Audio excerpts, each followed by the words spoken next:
আজকে তোমাদের সঙ্গে শেয়ার করব শীতকালের সবজি দিয়ে একটা পাঁচমিশালি রুটি দিয়ে খাওয়ার জন্য তরকারি, যেমন তাড়াতাড়ি হয়ে যায় এবং খেতেও কিন্তু খুব টেস্টি লাগে। অবশ্যই এটা রুটি কিংবা পরোটা লুচির সঙ্গে তোমরা জলখাবারে ট্রাই করতে পারো।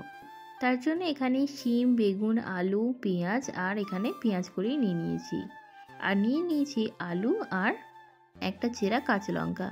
এই সমস্ত সবজিগুলো কিন্তু শীতকালে খুব ভালোভাবে পাওয়া যায়। তোমরা চাইবে যে শীতকালের সবজি দিয়ে এই রেসিপিটা তৈরি করার। তার জন্য কড়াইতে বেশ খানিকটা সরষের তেল গরম করে বেশ খানিকটা কালো জিরে দিয়ে দিয়েছি। তারই সঙ্গে দিয়ে দেবো চেরা কাঁচা লঙ্কা আর পেঁয়াজ কোচানো। যাদের হাতে খুব কম সময় আছে তারা তোমরা যদি ভেজিটেবল বা সবজিগুলোকে কেটে রাখো তাহলে কিন্তু এই রেসিপিটা খুব তাড়াতাড়ি হয়ে যায়। দেখো, সমস্ত উপকরণগুলোকে ভালোভাবে সামান্য নুন আর চিনি দিয়ে ভালোভাবে ভেজে নেব। ঢাকা চাপা দিয়ে আমি এখানে 5 মিনিট মতন ভালোভাবে নাড়াচাড়া করে ভেজে নিলে রেডি হয়ে যাবে এই রুটি দিয়ে খাওয়ার জন্য এই তরকারিটা।